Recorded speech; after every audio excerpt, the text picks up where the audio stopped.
So without any further ado, I'd like to introduce our speaker. I have to admit that when I was asked to do the hosting of this by the executive, my immediate thought was to have asked David to do the talk, because David talks about things that I find really interesting.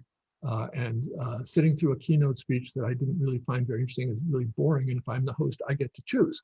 So without any further ado, Dr. David Sprague of the Ministry of Agriculture, Fisheries and Forestry and the I never get this right, NIAS, I think part, he can explain what that means.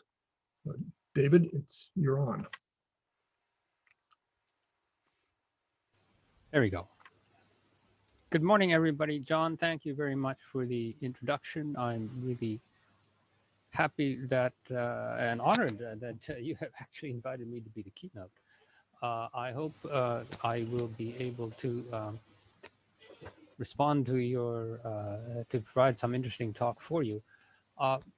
The title I have, and let me first now find there we go. Can you see the yes. PowerPoint?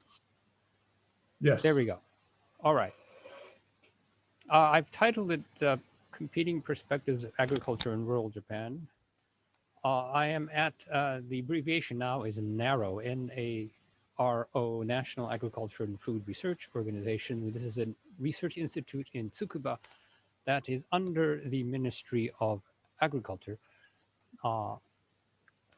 So I want to give you a perspective on agriculture and rural areas in Japan from my perch in Tsukuba. And one of my main goals for today is to, on behalf of all the people who study rural Japan, to point out that there is a lot going on in rural Japan. And we all know that rural Japan and agriculture is facing many drastic, even alarming changes. But and also there are many countervailing perspectives about how to summarize and judge these recent changes. A lot of it is very pessimistic, but I don't think it necessarily has to be all that pessimistic. And many of these changes are part of major global, national, local trends, and they're not necessarily unique to Japan or unique to agriculture or rural areas. And I think we need to understand these huge trends going on in our world. And agriculture and rural areas are a great example of the global, national, local. Everything is global and everything is local at the same time. And so those of us who do study rural Japan are asserting that Japan is going to, rural Japan is continuing to be a major part of Japanese society. Now, I'm going to start out with maps. As some of you know, my job is to make maps, but I'm going to try and come up with fairly large maps so that we can see it on our screen.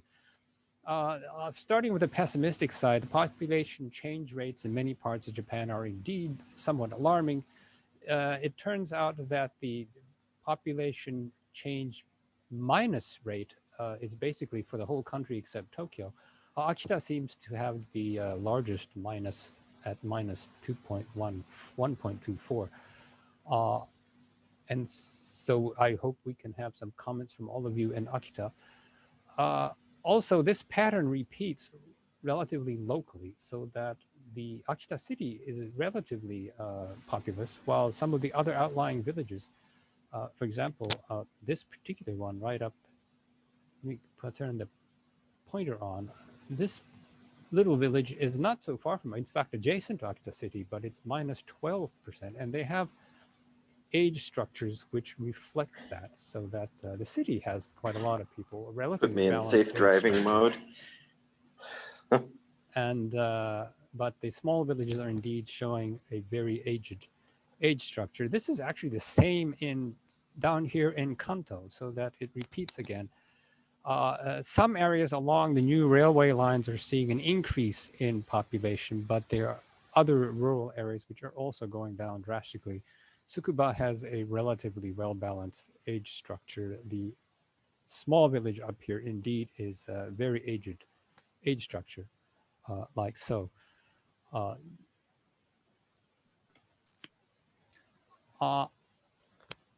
And because of this, on a national scale, Akita, again, has the largest percentage of people over 65 years old. But today, what I wish to point out is that the primary industries, including and especially agriculture, are still very much a part of the economy of many parts of Japan. Aomori happens to have the largest at 12.4% for the primary industries. Akita is very close behind at 9.8. So certainly you cannot talk about Aomori or Akita or the Tohoku area without talking about agriculture and forestry and fisheries.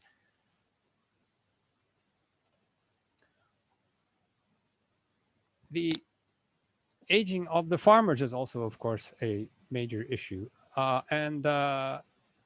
Elderly farmers over 65 years old are becoming a very large proportion. We'll be going through that in more detail later. Hokkaido is the lowest here, and Western Japan is quite high.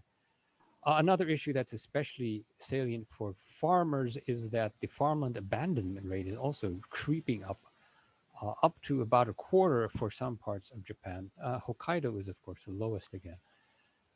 And these are the alarming statistics that the Ministry of Agriculture and many agronomists like to point at. But take a peek at agricultural production.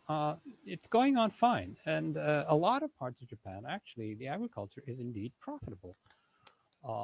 And so we do not need to think of agriculture as a totally defunct industry, not at all. There are parts of agriculture which are doing fine and in fact might actually be doing better.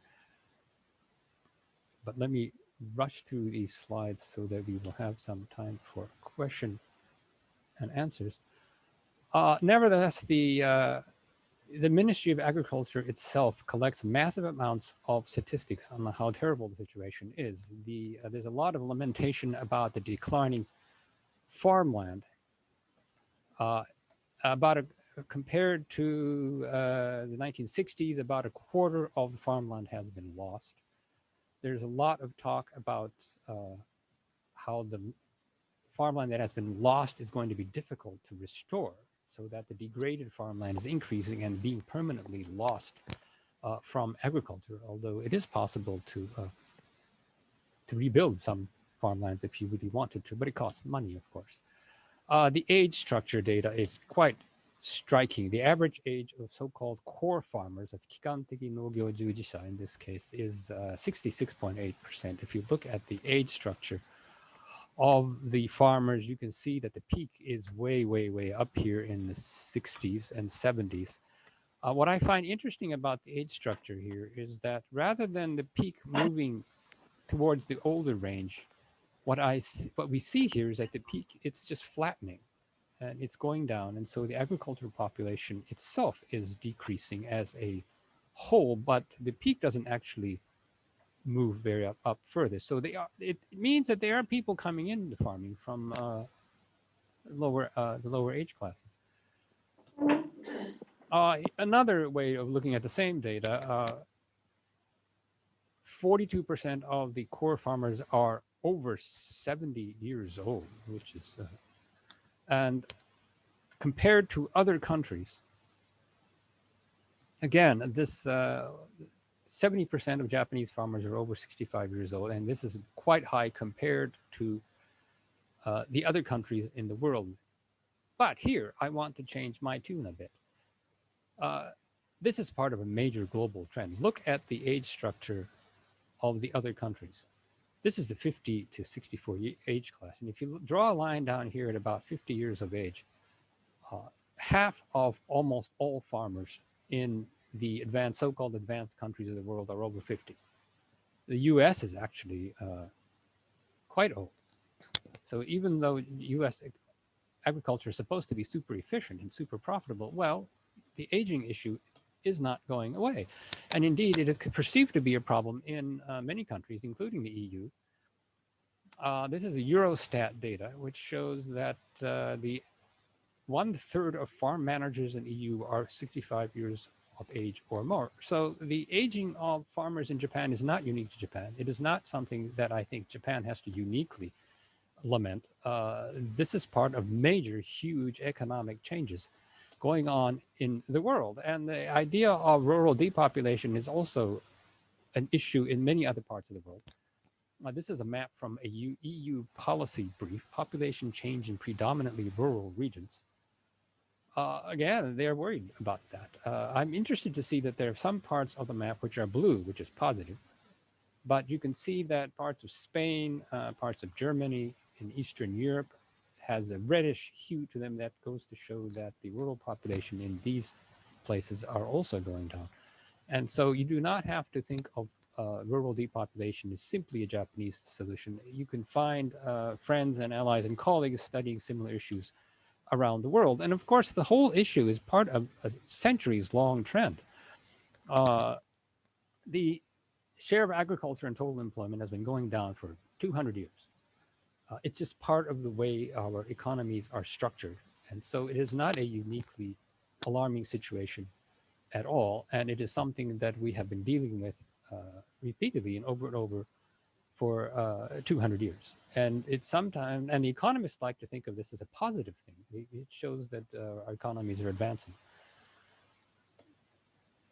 Another perspective I want to introduce is that agriculture is not the only aging industry in Japan. This is METI data on the age structure of so-called chūshō kigyo, small and middle-sized businesses. And these businesses also have an aging population among the managers. And these managers also have this problem of finding a successor to their businesses. And one of the major reasons why they are so-called Chataga in many shotengai around Japan is not simply that business is bad. It is that the shotengai are not able to find successors to their businesses. And one of the major reasons is, of course, the children don't want to take over the business, or they don't have children. And it is an issue for many industries and not merely agriculture.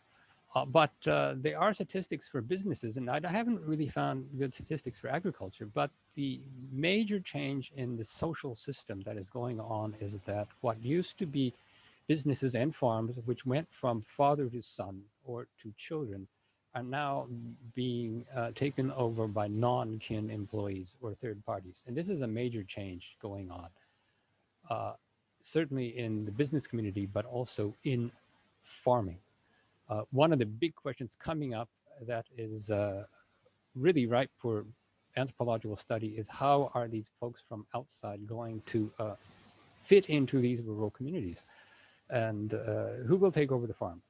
The Ministry of Agriculture and the agricultural authorities throughout Japan are trying to recruit new farmers in a big way, and whether this is going to work or not is going to be really interesting. Already, by some statistics, 80% of new farmers coming in from the outside are from non-farm backgrounds, which I think is pretty astounding.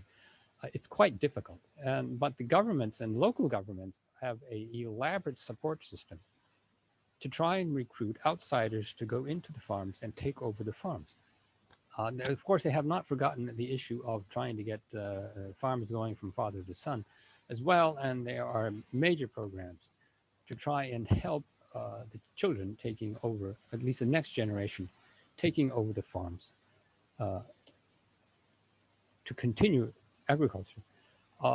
One interesting statistic I did find was that students from these are graduates of agricultural colleges going to work in agriculture.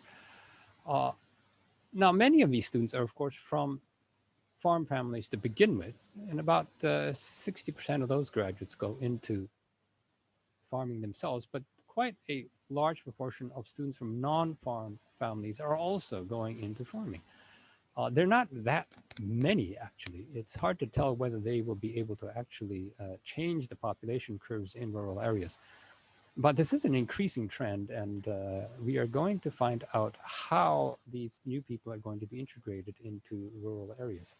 But any farmer going into farming is going into a very complicated and very dynamic situation. One thing I want to point out is that we should not say that ag policy is static or it never changes. It changes all the time. Folks who are into ag policy have lots of detail. I'm not going to explain any of this on this slide. It's just look at the image that ag policy changes a lot, and this is just from Heisei 25. And another thing that I wanted point out is that these drastic changes farmers have been going through have been going on for a long time. In fact, every decade seems to have its major change. The farmers, of course, have gone through a lot. They went through the Meiji Restoration. They went through the Chiso Kaisei, that's the land ownership modernization that changed that modernized land ownership so you could actually own land legally. And the kicker here is that people had to pay their land taxes in cash, in money, which radically altered the kind of business strategy of the rural areas. The post-war land reform is very, very famous. Later on comes the mechanization, the modern fertilizers and chemical inputs, which meant that all of the plow horses that used to live in Kanto, for example, became unemployed. And today, where the horses used to live, I see they become garages for the not only tractors, but for the Mercedes-Benzes on occasion. The Hojo Seibi, the rice paddy rebuilding and consolidation, is a major, major change. The old food control law, of course, was abolished finally in 1995. And now, recently, there's a continuing rearrangement of farmland. It's a big government project called the Nochi Bank, the Farmland Bank, to try and persuade farmers to transfer ownership of their land to essentially the bigger farmers or whoever is going to take over in the future. By way of major changes, I want to sort of take care of two issues with one slide here. One is the issue about part-time farmers. There's a lot of talk about how part-time farmers are bad for agriculture, including among modern agronomists, but I am among the anthropologists and agronomists who are saying that we have always had part-time farmers. In fact, most farmers have been part-time all the time. And they were many, many non-crop rural products that were produced in huge quantities over the years. And some of them are still around, but a lot of them just collapsed and disappeared. So we forget about these things, but we need to remember that they have left their mark on rural communities. One is charcoal firewood. Remember that Japan used to supply pretty much 100% of their energy needs domestically in the form of charcoal and firewood. And another major industry was, of course, silk. These industries have a similar pattern of having a pre-war peak, including an export peak in the case of silk. And then there's a wartime collapse. In the post-war period, there's a period of recovery and then it peters out. In the case of silk, it never quite recovered, partly because the export market collapsed and it never came back.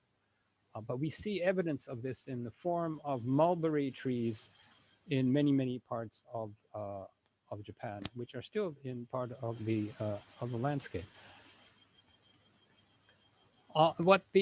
The biggest reason why farmland has been lost is, of course, urbanization. This is just the city near Tsukuba, where you can see in 1947, there was a nice rural area with farms and woodlands, and there's a village right here along here. And once the urbanization started, it just took over. And a lot of this area is now completely covered in new housing. But I want to give you an example of what happened during the Hojo Seibi, when the land was consolidated into larger rice paddies. Most of this went on in the 60s and the 70s, but this is one area in the middle of Chiba, in Ichiharashi, and you can see here the little patches. This is what traditional rice paddy landscapes look like, and you can see that the landscape was very, very finely tuned to the topography at the time. This area went through Hojo Seibi quite late. This is an aerial photograph from the 70s. It is still a very traditional sort of situation. The only difference from the previous one is the new roads have gone in here and the roads are a bit straighter. But I'm going to ask you to just look at this for 2 more seconds very carefully, because I'm going to flip it to what happens when the Hojo Seibi goes in, and this is what happened. This is the kind of rice paddy most of you will go out and see. There isn't anything particularly traditional about it at all. But what I want to point out is that the social system that existed on top of this landscape is very different from the social system that exists on top of this landscape. And just imagine how all the land ownership and the land usage rights And the water rights from this landscape had to be rearranged into this shape. And I'm one area that I hope some new anthropologists will go out and study is to interview the folks who went through this to try and find out what happened to their social relationships and what happened to the ties to the land, the emotional ties to land because of this change. Note also, you may wonder, what is this strange thing in the middle here? And I'm going to go to the next image here. That's the highway that went right through that area, and they were already prepared for that highway at that time.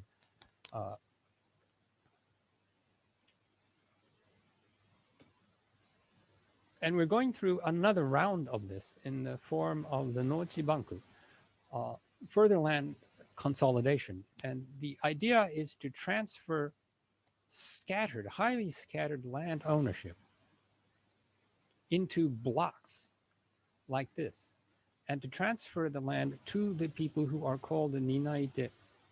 These are individuals and farm corporations that are going to take over the farmland and carry it into the future. And this is a major policy term. This is not just a nickname for these people. Ninai is an important class of farmers who receive a lot of support from ag policy.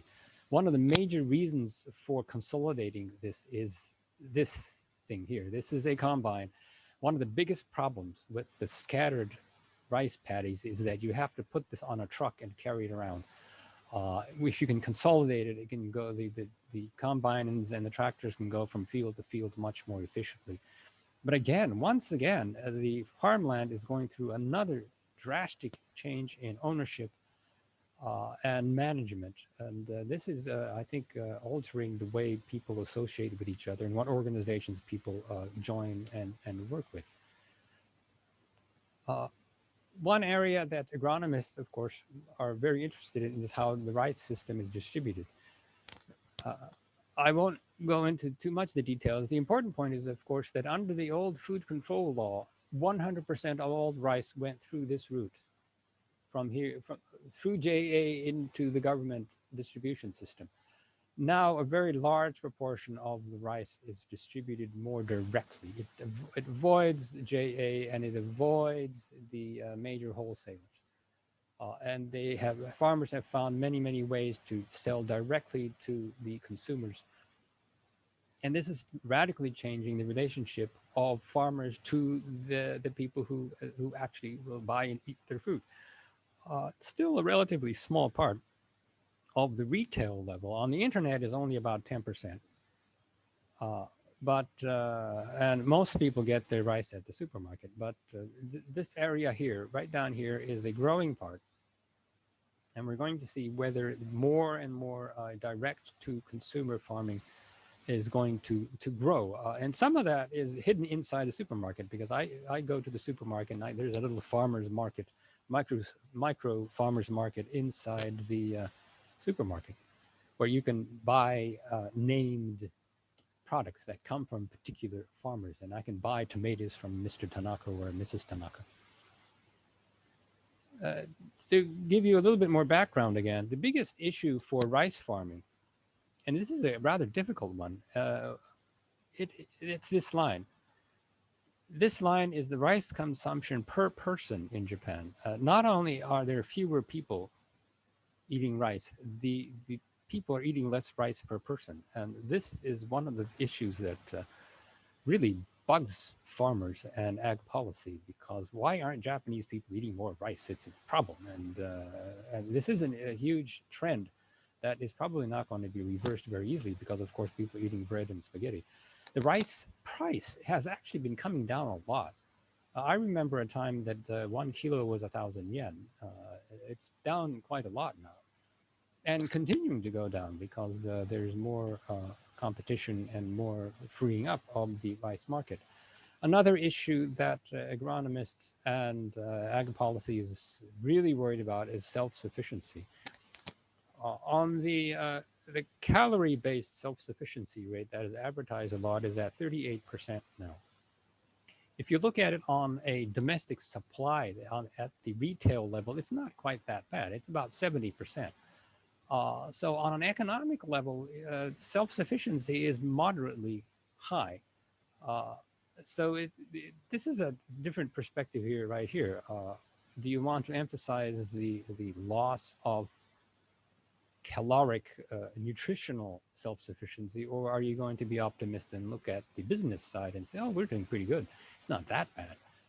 But from a policy point of view, this is important because it is a measure of the ability of Japanese agriculture to feed folks who live in Japan, if you're going to be worried about things like that. But here is another perspective that I want to emphasize.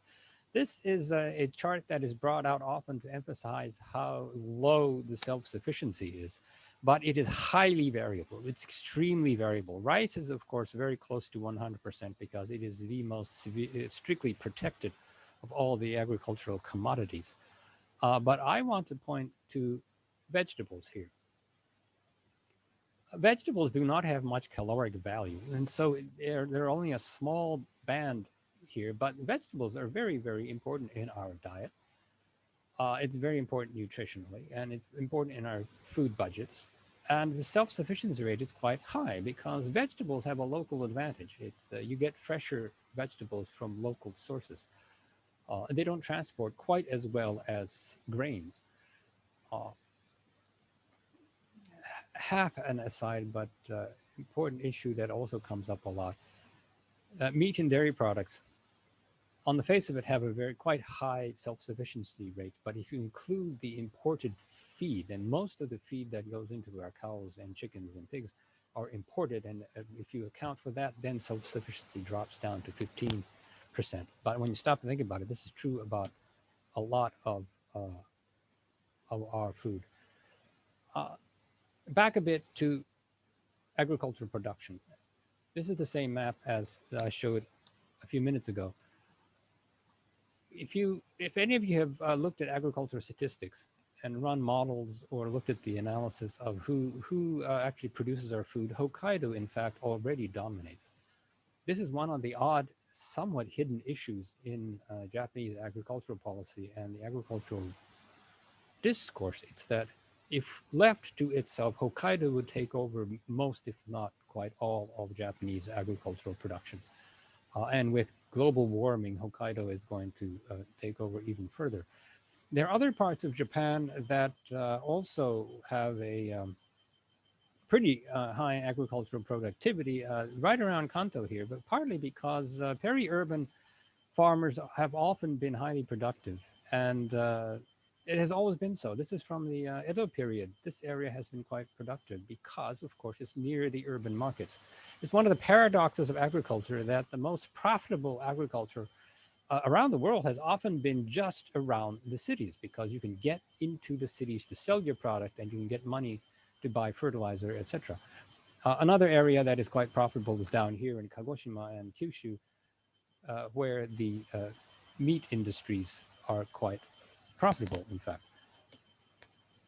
And that leads me to point out that even though the contribution of agriculture to the economy is often said to be very low, it's not really all that low.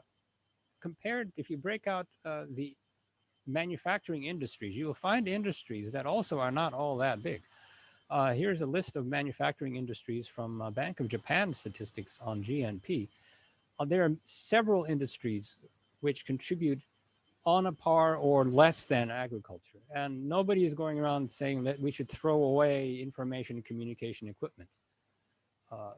And so when economists say, oh, we don't need agriculture anymore because, well, it's just a small part of the economy, who needs it anymore? Well, look at the details. All industries are important. And if you throw in the food industry as a whole, that will come to 10% of the economy. Of course, a lot of the food is imported. And we have to remember that we get 100% of our food from agriculture.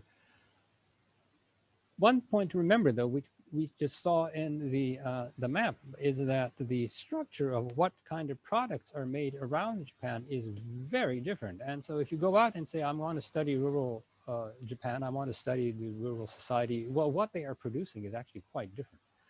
Hokkaido up on the left is, in monetary terms, is way ahead of the rest of the country. And they're making all sorts of products which are quite profitable. And up there on the upper left, these boxes are, the size of these boxes are proportional to their yen output.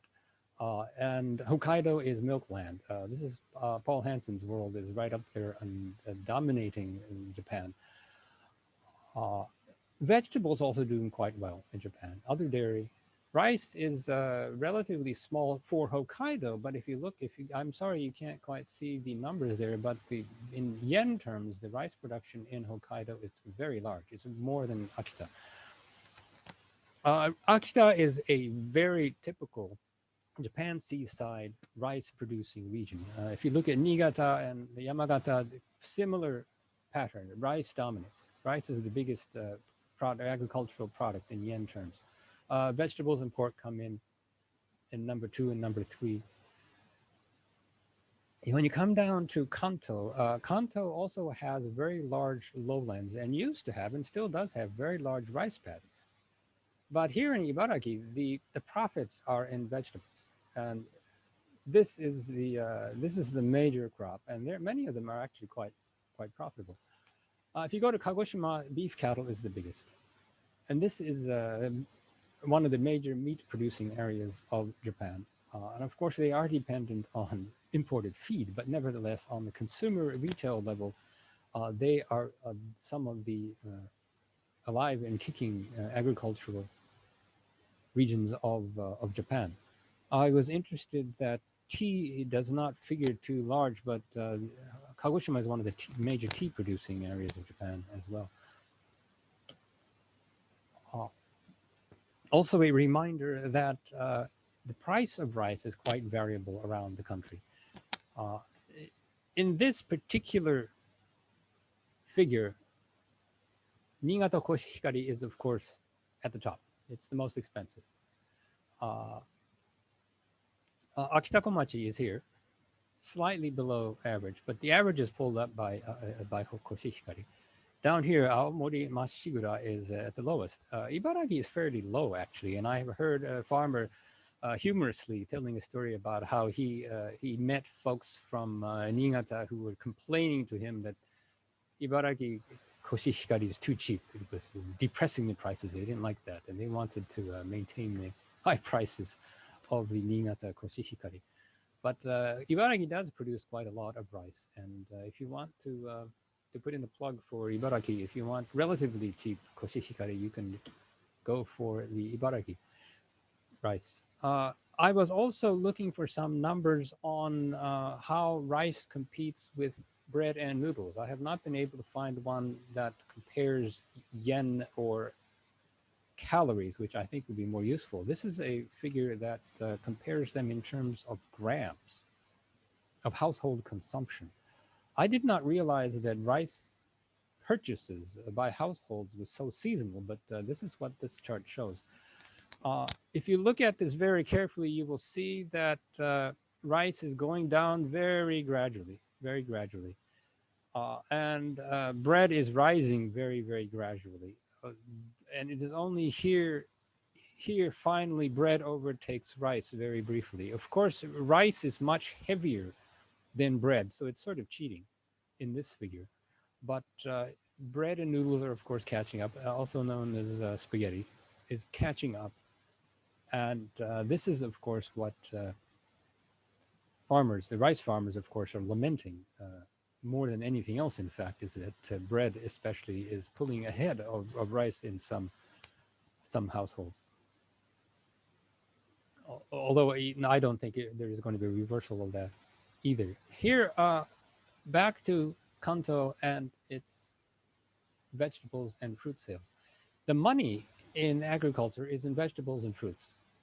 And as a proud resident of Ibaraki Prefecture, I would like to point out that Ibaraki is #1 in the country in bell peppers, eggs, and kansho is a sweet potato. And #1 in melon. Well, what do you know? And each prefecture in the Kanto agricultural district has its own featured product. Many of these are now being branded better. There was a time just a few years ago where you couldn't actually go out and buy a branded sweet potato, for example. The branded sweet potato is one of the more profitable products coming out of Ibaraki.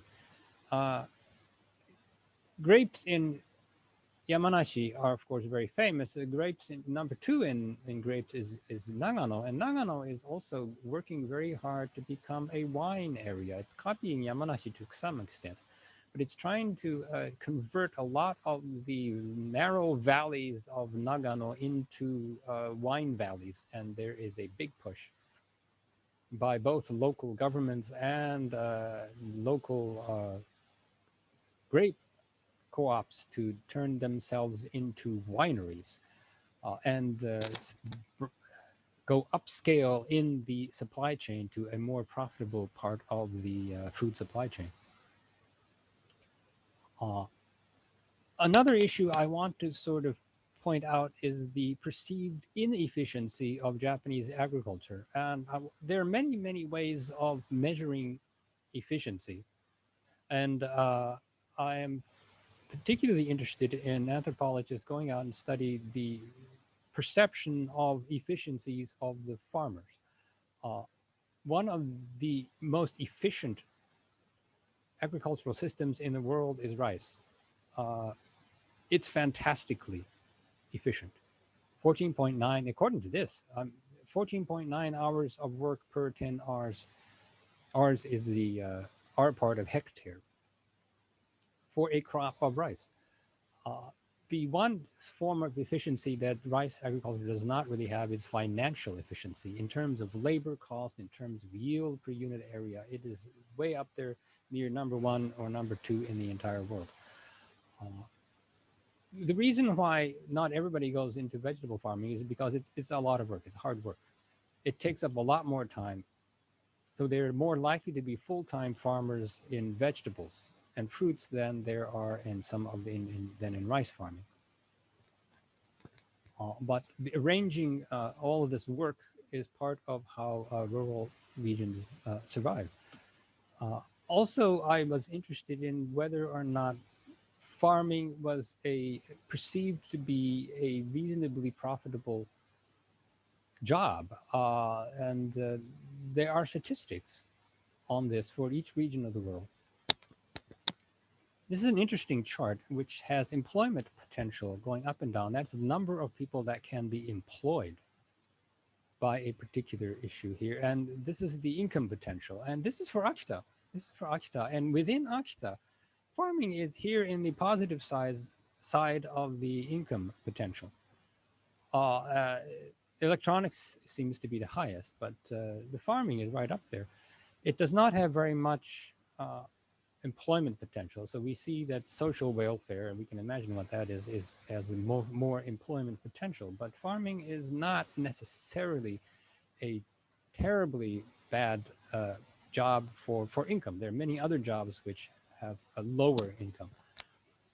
In Akita, in Tokyo, this red dot would be way down here, which is a very different economic structure.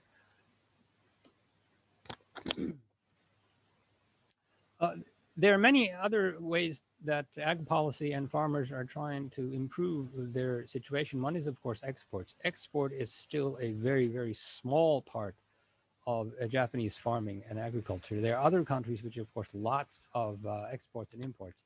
Note, though, that even though the U.S. is a net exporter, the U.S. is also a major importer.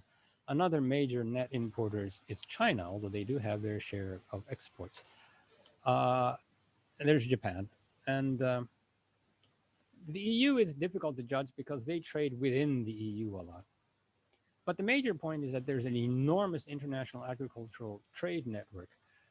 And Japan is trying to figure out whether it wants to be part of that or not. Now, I happen to be somewhat optimistic because if you go to an American supermarket and look at the price of Japanese sushi rice, California sushi rice, it's not cheap. It's quite expensive. So I suspect that if done right, the Japanese rice could sell even in places like the United States. Another major change going on in Japan that many of you have studied and are aware of, it's the foreign farm workers. There are approximately, according to this number, about 35,000 foreigners working in Japan on the farms. Most of them are the so-called Ginoji Shusei, the technical intern trainees. Many of them may have gone home or not here now because of the coronavirus, but this is an increasing number of people who have become migrant workers in Japan. Another major push, which is going on around me here in the research institutes, and this is smart agriculture. And that's a very important phrase here. New technology is coming in to try and improve the efficiency of agriculture. Drones, self-driving tractors, computer-controlled irrigation. There's a digital transformation that's starting, generating big data from sensors along the entire production supply chain for data-driven management. That's a key word there. Yeah, an economic issue is, will smart agriculture lead to economic efficiency or just become another capital cost? There are too many machines already. The social science issue is there going to be a digital divide among farmers? Will high-tech farming attract young people? And what kind of new social relationships or alliances will be created around the technology? But there's a lot of hope here. And this is the Ministry of Agriculture Policy PR magazine. You can go to the homepage and see just the covers. And just looking at the covers, you can see what is the concern of the ag policy community. And another major topic for policymakers is women in agriculture, which is a funny point because women have always been approximately 1/2 of the agricultural labor force. Why now? But there is a realization, or at least a final expression at last, that if we don't have women interested in rural life or interested in farming or rural activities, we're doomed.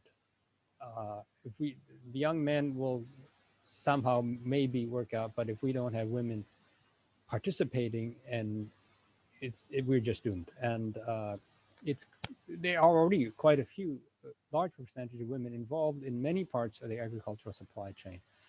But even the stated policy goals are trying to change the traditional division of labor so that women actually directly support agricultural activities. They want to involve more women along the entire supply chain. And there is a push to encourage women to take more decision-making roles in leadership positions in agricultural organizations, which used to be always, father would do that and mom would not do that. But there is a push to try and get women to be more involved in the management side of agriculture as well. The management side of agriculture is also undergoing radical changes. And on the policy side, there is sort of it's partly a real policy, partly a bit wishful thinking, but there are multiple levels of reorganization of farm management going on. One of the big pushes going on, and this is radically changing how farm work is organized, is the incorporation, Nogyo Hojin. This is helping to increase the physical scale of farm operations. There was a time when one mom and pop farm household would have a few rice paddies. No need for digital data because the farmers are very, very familiar with their little plot. Now with farm operations with maybe 100 or 200 farm plots to manage, they need technology to keep track of it. But before, on the one rank below that, there is a policy called Shuraku Eno, which it was an attempt to get farm communities, villages, to organize just at the village level, to share farm equipment, for example, or to reduce the individualized farm operations and try and revive some of the community organizations that had existed under traditional agriculture but had broken up and become individualized under modernization.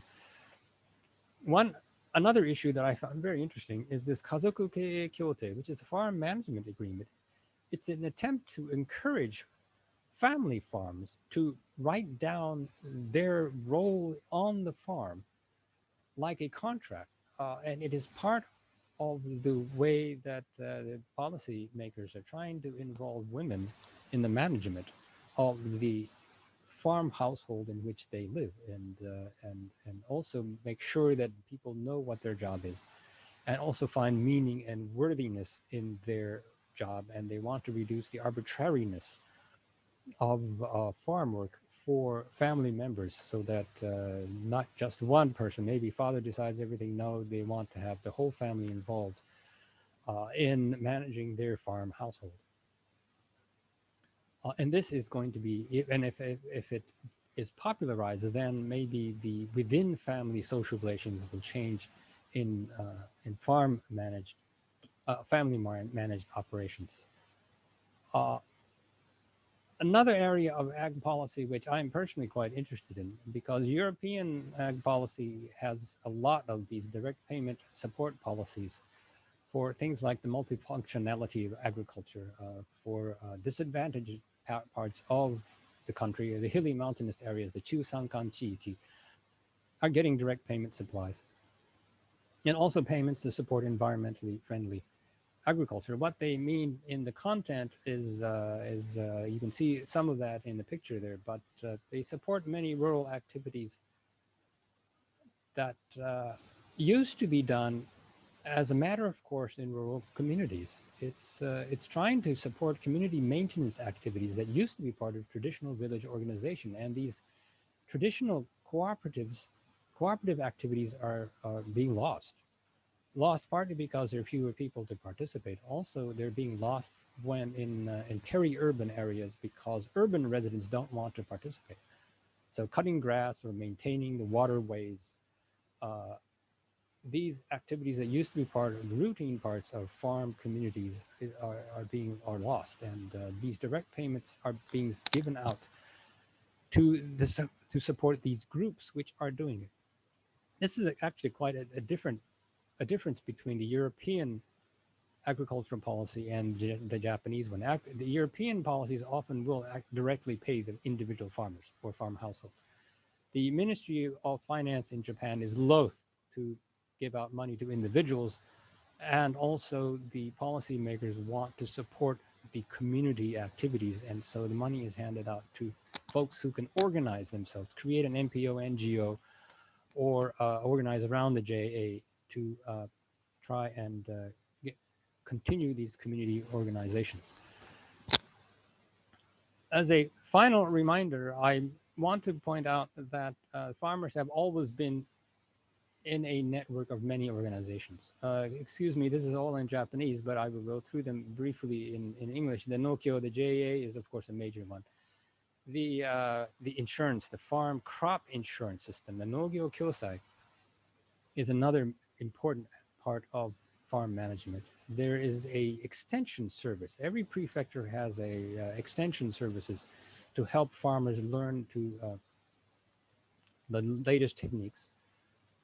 The Tochi Kairyoku is the organization that carried out the land consolidation in the 60s and 70s and continue to manage the water in the rice paddy areas. Every region has its crop co-op. So if you are interested in grapes, then there is going to be a grape co-op, and now many of the grape co-ops are turning into winery co-ops. Rural areas are full of many NPOs and NGOs. They come and go, but they are in fact a very important part of organizing new and interesting activities for rural areas.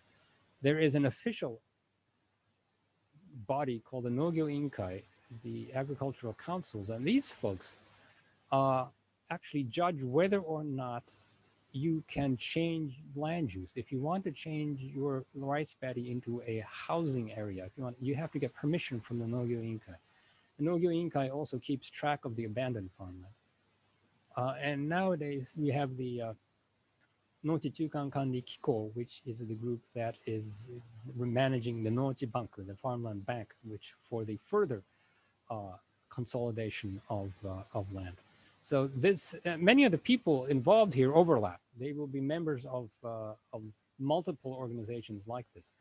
But this is one area that I think anthropologists have, and I think will continue to pay attention to how all these organizations interact and how the human networks interact. Final thought, rural Japan and agriculture will continue to be an important part of Japan and the anthropology of Japan. There's several books coming out very recently, 2019, 2020 books coming out that I hope we can pick up on, and I will be trying to read them. And rural Japan is rearranging existing social relations, forming new organizations and finding new meanings to rural lives in adapting to yet another round of drastic changes. And so I would be interested in hearing more from you all about how past radical changes were dealt with and how the farm communities are going to meet the new ones. And I expect that anthropologists will be there to study these unfolding changes. And one I just happened to have gone to see was an environmental NGO group surveying rice paddy biodiversity, recruiting both farm people and urban residents to come out and see what kind of fishes and insects live in the waterways. And this is a way for urban-rural communication, and it is also a way to find new meanings to farmland. And this group also helped out in getting a Ramsar designation for a nearby rice paddy. I'm going to end with another map, which is an interesting point that I found out about Akita as I was looking at the maps. Akita has the highest home ownership rate. So that, excuse me, I haven't put a English here, but this is percentage of home ownership that is new homes. Over 70% is, and the top is Akita in the whole country. The number of tatami mats per person is highest for Akita. So those of you up in Akita seem to be living a life at least of spatial luxury in your nice big houses. And I hope we can hear about some of those nice Akita houses in the question time. Thank you very much. Okay, we have a question from Andreas, and he says he has another one he wants to run. So I'm going to let Andreas ask questions first, and then I'm hoping people will at least tell me on chat if they have a question they want to run. Andreas, dozo. Thank you. Well, first, thank you, David, for a very, very informative presentation here. This is touching on a lot of issues that I have not known about. So this was, for me, something that really widened my horizon in many, many ways. Two questions that I have is, one, from somebody who has nothing to do with agriculture, traveling from here down to Nagoya, from the Kanto area down to Nagoya, I see a lot of the areas are being reallocated, former agricultural areas being reallocated, for example, for production of solar energy. Do we have any information on what is happening there, just about the degree of it? The solar panels are coming in a big way. It's one way to use abandoned farmland. And so whether you think it's a good thing or a bad thing, that is, again, a matter of perspective. And it is, many of us who would prefer to see crops there are horrified by it. Mm-hmm. But those of you who are interested in improving Japan's energy position and are interested in renewable energies, it's a good thing. So this is an area of countervailing perspectives. Thank you. There have been a lot of subsidies for building these solar panels. Thank you. Second question, that was, well, it's more a comment than a question. I saw the maps that you showed about productivity in Japan, of the whole country. Interestingly, it seems that they included both kunashiri and etorofu into the Japanese productivity schedule. Did I see that wrong, or was that actually so? I believe the Hokkaido is the official map of Hokkaido includes the two items. Thank you. Okay, that was all. Thank you. Actually, David, can I ask you to cut off of screen sharing? Right. I think you're still, there we are. There we are. How's that? And we're back to having David. That's good. Okay. Okay, let's see. Chiba-san, you had a question about education. Yes. So David Sensei, hello, good morning. Thank you Hello, so good much for morning. the wonderful talk. Personally, I'm from Akita, so I was so happy to hear all the data and some of the comments towards Akita. But I'm just wondering that I have a fifth year's, my daughter is fifth grade, and we are in Akita. And then I noticed that at the Sogo Gakushu integrated education, they offer a lot of farming related education. For example, they actually go to the farming community and harvest, but not only that, they're talking about self-sufficient data, how luck is Japan and how Akita contributed to a certain extent. I'm just wondering that our current educational agricultural issues, do you see any data or have you heard anything that this kind of in Sogo Gakushu at school or the compulsory education contribute to the current agricultural issue? That is an issue that I think involves the Ministry of Education and the local education councils, the Kyoiku Iinkais, and the cooperation between the local Kyoiku Iinkai and, say, JA or the other agricultural authorities. On a national scale, I think it's being encouraged because it's sort of the roots of Japanese culture is supposed to be rural. And you want the urban children, for example, can be taken out to plant rice. And there are a few, here in Tsukuba, of course, we have lots of rice paddies, but even the Tokyo kids are taken out to plant rice to experience it, to take off their shoes and get their feet muddy.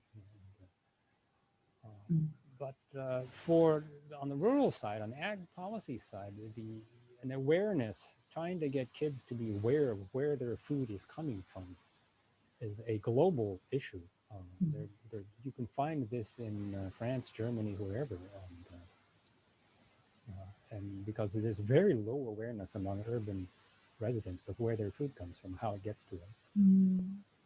And it's partly a sales pitch. It's partly sort of a nationalistic stuff of, remember your roots sort of stuff. And you are then now in a position to see live in your kids' education how it's being done. And so I think I and many others will be interested in hearing how it's done in Akita eventually. Thank you so much indeed. Thank you. Okay, actually, I think there are 4 of us as far as I can tell at the moment from Akita, which is astonishing to have that percentage. But leaving that alone for the moment, let's see, Michael Shackleton has a question about the marriage problems in rural areas and Chataga shops in the towns and in communes. It seems like a big move back into farming can't happen without major changes in village social structures, which is what I think you were talking about. Yes, to easy access to schools, hospitals, but simply what is going to make the life in villages more attractive? You follow that? It's on the chat line, if you can. It is, can you tell me what's the time? That's easy to see. No, the chat. Oh, 11:05. Yeah. Marriage the last problems. Yes, you are right that there are major changes in village social structure, and the particular perspective I just want to throw in here is that there have been major changes to village social structure going on over and over historically. And what I would be curious to find out is whether people have heard about previous major changes, and then we will see how the new major changes are going to happen. As you all know, old villages are very, very ingrown places. But there have always been new people coming and going. The U-turn, I-turn, J-turn people are often catalysts for that change. What I have seen in my experience is that the U-turn people serve as intermediaries for the I-turn and J-turn people. And if there's a network of people among the so-called UIJ folks, then they will connect to people who have not actually been who haven't left their village. But there are very few people who have never left their village. Nevertheless, it's a huge issue. On the policy level, there is a very elaborate policy trying to inject new people, outsiders, into the rural communities. Whether it's going to work or not is in itself a major anthropological issue, I think. Interesting. Let's see, we have a comment from Kanada-san. Effectively, the children no longer grow plants, at least in Aichi and in Tokyo. They watch a video, which I find kind of depressing. Here in Akita, they still, I think, are growing plants. Although I did have an incident here at the tea shop where my family lives, where first graders were brought in, were stunned to find that you make tea with clay pots instead of going to the kombini, getting a PET bottle of tea and then heating that up. Okay, Ben, you have a question about the age of farmers. Yeah, good morning, everyone. I'm another person up here in Akita, so I was really pleased to hear a lot of good things about Akita and new things about Akita. So yeah, very fascinating keynote speech. Thank you very much. So one of my questions was about the age of farmers. You said one of the early slides, you said it was maybe leveling off of the age of farmers was, average age was in the maybe mid 60s or 60s. So my question is that a result of people maybe retiring early and then maybe getting a second job in agriculture? So maybe leaving, you know, city official life, or maybe leaving education or something like that, and maybe reinventing, like maybe having a second start in life? Or what would be a reason for that, do you think? One of the major targets for the new farmer populations is in fact retirees. Mm. On the face of it, you know, the ag policy is trying to get young people in. But the definition of young is like 40. Yeah, yeah. Or under 40. But the actual pool of people who are interested in it are quite old, and they want to go into farming. Or many of them, in some cases, they are people who came from the farms, went to the cities to work, and they want to retire back home. Mm. And if they have family with land, they can just go back. Yeah. And they would hardly show up in the statistics because they're taking over the family farm I see. at an older age. The injecting new people, the U-turn, not U-turn, but I-turn people and J-turn people as well into these new farm communities is in fact one of the targets, all that. So if any of you are retiring soon and are interested in agriculture, call up your local ag office in your prefectures. See what they say, and just giving them a little bit of trouble over that is, I think, anthropologically interesting, even if you don't end up actually farming. The biggest problem is, of course, land in the end. It's hard to get land. Mm. Very hard. Yeah, it's very hard to get the land. And you have, and the ag policy is trying to convince farmers and families to give up their land, and that's difficult. It's difficult because they can't trace who owns the land, like all the people have left to bigger cities, or it's difficult because they just don't want to give it up. The biggest factor is they just don't want to give it up. And this is an issue that, of course, goes back. This is a deep, deep issue because, of course, in some cases, the families had really been farming this land for centuries. Yeah. In some cases, they finally got that land in that post-war land reform. And having finally gotten that land, they don't want to give it up. Many, many reasons why they don't want to give up their land. But there are many farmers who are quitting, who are saying they want to hand off their land to other farmers, to newer farmers, to younger farmers. But in those cases, it's usually a personal relationship. I'm Tanaka. Mr. Tanaka wants to give his land to Mr. Suzuki's son. In that case, the I-turn and J-turn people are still left out. I see. Thank you. Michael has a question about purity and pollution, and then Eileen is making a parallel with fishing communities. Yeah, I wonder why she's talking about fishing communities. If you want to tackle them on you have them on chat, I think. I think, let's see. Similarities with fishing and coastal communities, emotional ties to landscapes, women working in the family business. Yes, all of them. But to focus on the women, there is a belated realization that women are the key to the community. And if the women are not going to stay on the farm or in the fishing village or whatever, we're doomed. And they're trying to figure out what they want to do about that. And also the traditional roles, like the technology side, we used to be entirely men, but many women are entirely capable of running tractors, and they're capable of running the computers. Maybe not pulling in the nets on the fishing boats, but even that is perhaps possible with technology or the types of the nets. And so there is a willingness to see women become part of rural economies. But what you're seeing is, number one, are the existing men and women willing to see these radical changes in female roles? And more importantly, are the women really willing to do that?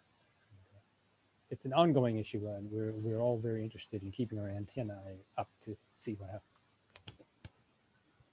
Okay, we have a question from Yamane-san about what are the misconceptions, stereotypes about agriculture and life on the farm that people interested in it should dispel. My goodness, you get another 2 hours to do that one. Well, here goes. Here's the first hour. Well, there are many stereotypes, but again, anthropologists are in the business of blowing away stereotypes. So I think we can, number one, vociferous xenophobia at my food crops. No, this is the next question. I think it's important to realize that the important point is that it is indeed hard work. And one of the reasons why some of the farm work is profitable is because other people really don't want to do it. It requires some skill. You do need a little bit of land, and you need to be willing to do it. And the folks who are willing to do it can make a lot of money growing potatoes or renkong, for example, which is the lotus fruit. Lots of work. So that part is not a misconception. There is a misconception that agriculture is somehow primitive or simple or easy, and it's not. Neither the traditional one nor the high-tech one is easy.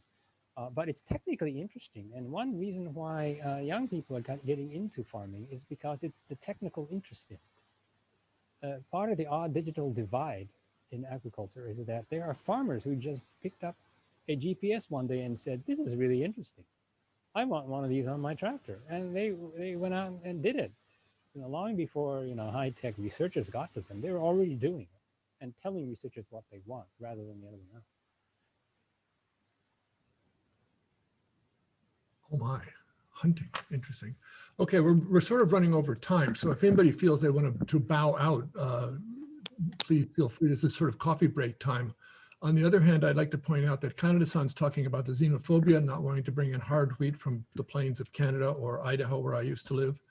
Robert Aspinall has a very interesting question on foreign wives of Japanese farming having a significant social impact, which I would suggest yes, but not having anything to do with agriculture, having a lot to do with the social order of rural areas.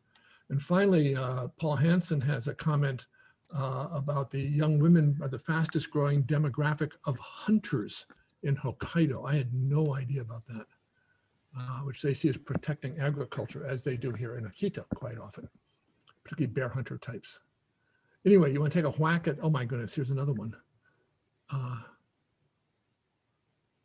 Now take a look at your chat thing, and people need to go away, but I would like to hear some of the answers, so I'm going to hang in here. Can I go back to the foodie interested in good organic food? Sure, you can, yes. As you know, organics are a big deal, but they're still a very, very tiny part of the total productivity. There is a organic food certification you can get from the government. I'm sorry, I don't have the data on exactly what proportion of farmers actually have that certification and whether they really want it.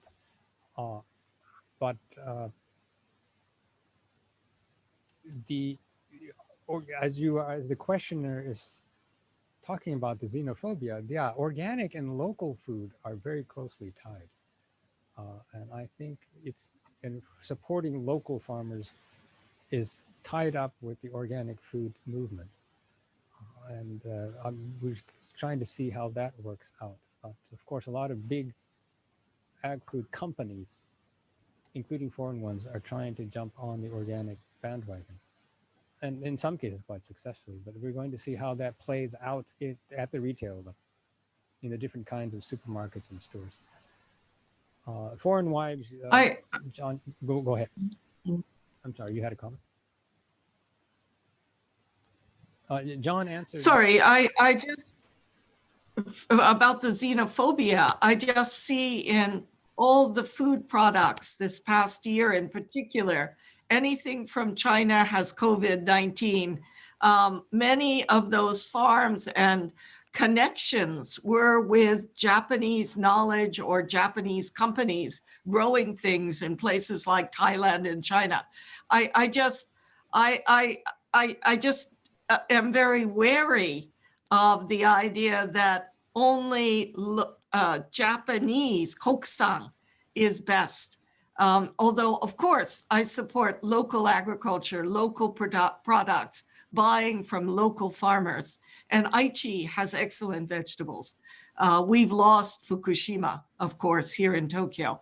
But sorry, I don't want to get off on that too much. Foreign wives are a tremendously interesting topic, but they're having a hard time, certainly in my corner of Aichi. You are right that one of the principal sales slogans for Japanese food is Anshin Anzen. Kokusan is Anshin Anzen. But we could go on for an hour on just that topic.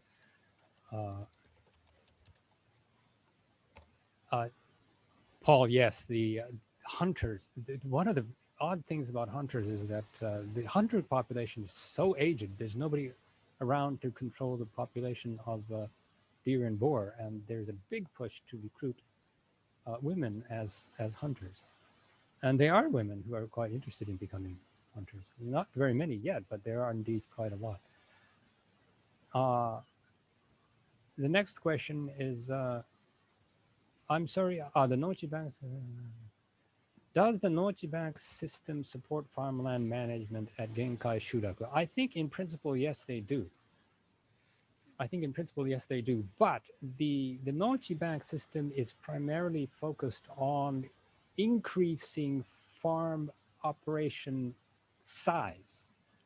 It's trying to consolidate farmland into single operations because there is a feeling that the future profitable high-tech agriculture will be managing large farms.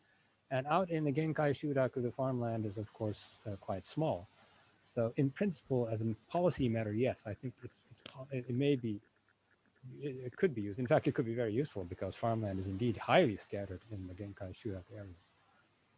I would like to, but this is a question I'm going to take home and see whether I can find numbers on that. Thank you very much. Okay, I think we're going to have to call it a halt. I like this very much. It's a very interesting topic. I particularly appreciate David skewing his talk toward Akita, which I'm sure was completely random and no input from anywhere else. But we're going to start the next session at 11:30. And so I'm not quite sure how this works. I think we're going to be pushed into chat rooms, but then if you wish to not do a chat, you can go find a toilet or wherever else you